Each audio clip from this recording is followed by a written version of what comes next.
So moving down the common paints chart, pain points chart, we're going to be foam rolling our torso and shoulders and relieving any tension in that area. So you're going to need your foam roller. I'm going to use the longer one today for the lats. So we're going to first start on rolling out our side ribs. So join me on your mat.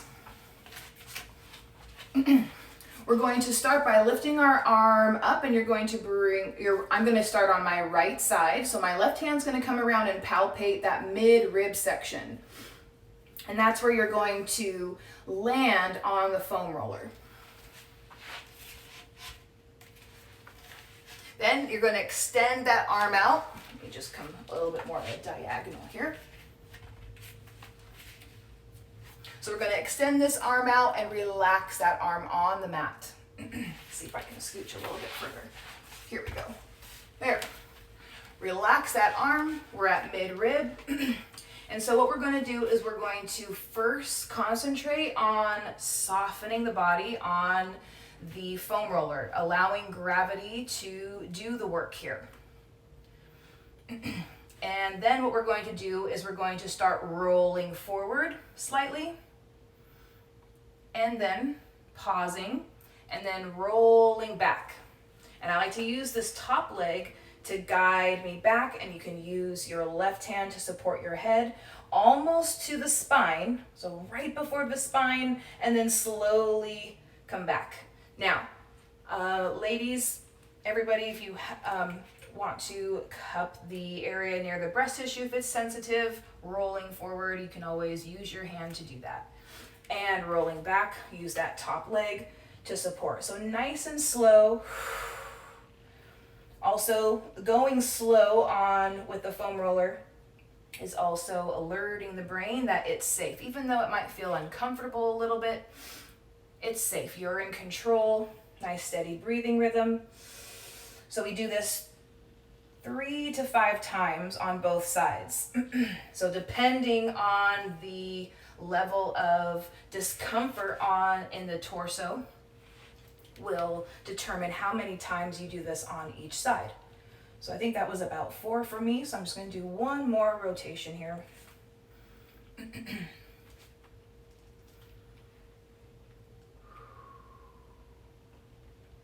All right. And then I'll roll back to where I started. And then always take your time coming off the foam roller, and we'll do the other side. So lift the left arm up, reach around with the right arm, palpate, feel where you're going to land that foam roller. And then go ahead and extend that arm out. And you can continue 3 to 5 times on this side. Now, what we're doing now that we're on this other side is we are comparing and contrasting how this side feels. Sometimes it can feel very different. I just got a big adjustment on my hip. My left side is typically the tightest of the side ribs for me. And that typically is because I am right-handed, and the left side will compensate. Also think of any sorts of patterns that you have in the car. Leaning on one side, maybe the center console or maybe the door. All of those habits play a role in how our side ribs feel.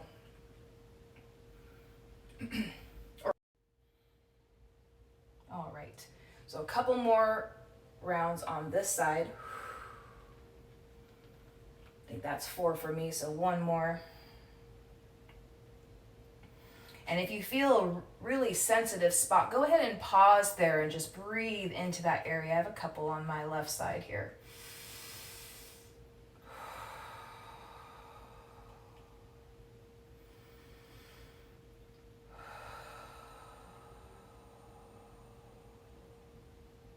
And really let the breath help soften that tissue.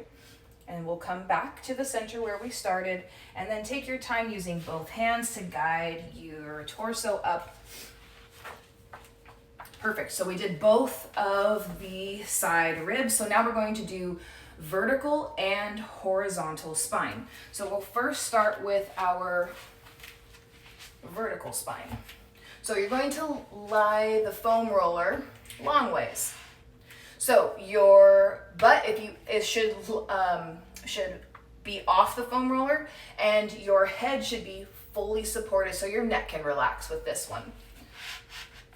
Okay, so I like to sit at the end, then I can know where to go, and then I can press up and then just guide yourself nice and easy on the foam roller. And yep, I should land with my head supported. You might want to take a second to support yourself. You can use your hands to get you situated.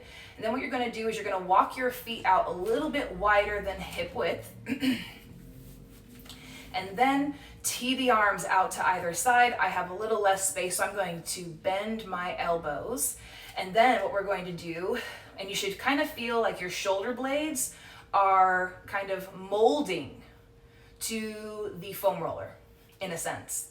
It should feel really nice. So open up the pecs a little bit. So let's hang out here. And my forearms don't meet the mat yet. It's definitely a little bit of tightness along that rib cage. And then from here, we're going to take an inhale with the foam roller at the center along the spine. And then on the exhale, roll out to the right. You're going to roll to the left. The foam roller is going to go to the right. How it kind of tractions that shoulder blade towards the right, and then come back to the center. Nice deep inhale, and then exhale out to the left. Tractioning out that foam or the shoulder blade. And then inhale, come back to the center. Exhale, roll to the right. Or foam roller goes to the right, I mean. Inhale, come back to the center. Exhale, the foam roller goes out to the left. Good. One more round. Inhale, come to the center. Exhale, roll out to the right. Good. Inhale, come back to the center. And exhale, rolling out to the left. Good. And come back slowly to the center. Now, how we're going to come out of this is we're going to bring our hands back down to either side of our hips, and then you can kind of dip the hips down, touch the mat, tuck your chin in, and guide your torso up.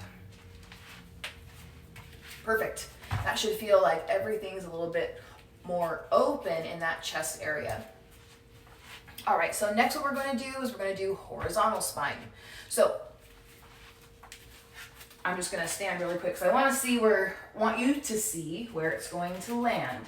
We're going to land mid-rib, and we're going to be rolling up towards the shoulders. So just this area. We're going to land here and then roll up to the top of your shoulders.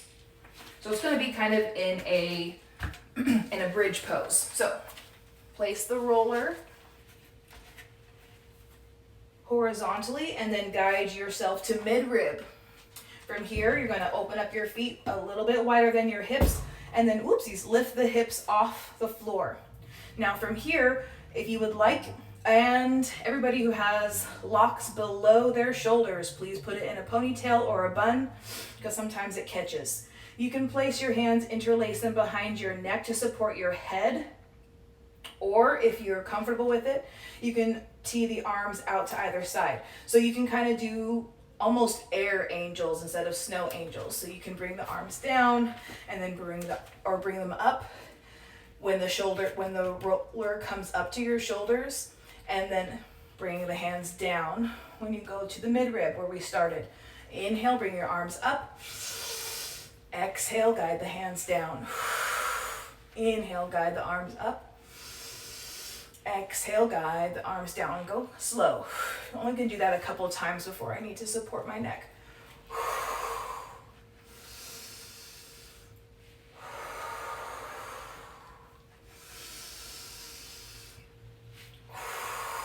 When you breathe, you definitely get some good adjustments. Good. I'm going to pause here, mid-rib where we started. Gently bring the glutes down to the mat. Bring your hands to either side of your hips and guide your torso up. Awesome. I love that routine. All right, so next I'm going to show you how to get a little bit more detailed work in the rhomboid. So this is going to be the point where you're going to grab your lacrosse ball, or like me, Pixel took my lacrosse ball, so I am borrowing her tennis ball. So tennis ball works just fine, and now I want to show you the actual area we are going to be working. So if you've ever had a massage, or if you ever put your hand behind your back and you can look in the mirror, you're going to see your shoulder blade pop up, and we're going to hit the rhomboids that are underneath the scapula, and they come out to the spine. So I want to show you exactly what that looks like. So here's the scapula, and then here's the spine. So right in here, we're gonna get a few little spots there. I'm gonna show you how to do that right now. So I'm actually gonna move you. So you're gonna come with me here. There we are, perfect. So you're going to take your tennis ball and you're going to place your hand behind your back, and then you can take the tennis ball in the other arm. So I'm on my left arm, right hand has the tennis ball, and then you're going to put the tennis ball up against the wall, and you're going to anchor it up against the wall with it's in between that shoulder blade and my spine. So I'm at the lower part of the scapula, and then what you're going to do is you're just going to bend your knees and gently press into that ball and come down, and it's going to come up to your shoulder. And then you can gently press in, make sure you're on a stable surface, and then stand back up. And if you need to adjust it, I think I need to adjust mine a little bit. There we go. Perfect. And then we'll start again. I'm at the bottom of the scapula, and I'm going to start bending my knees, coming into almost a squat. You can adjust your feet as necessary. And the cool thing about this is that you can judge the pressure. So you can control the pressure of the ball. And then if you find one of those sweet spots, go ahead and lean into it. You can rotate the neck a little bit. Ooh, got a good little pop there.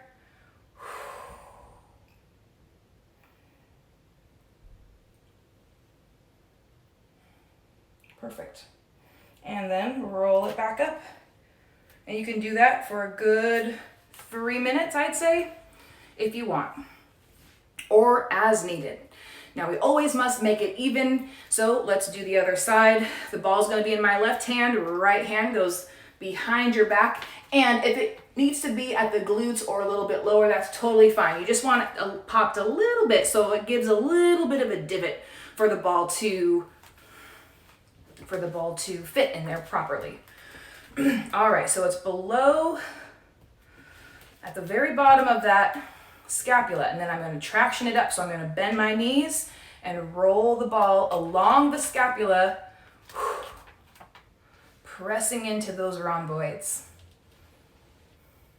And then you can even traction out, and push the rhomboids a bit more that way.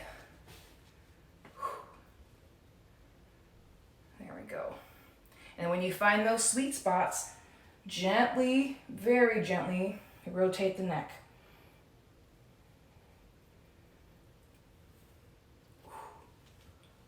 And then you can roll, stand back up. I'm gonna do that a couple more times because I stopped at that one spot.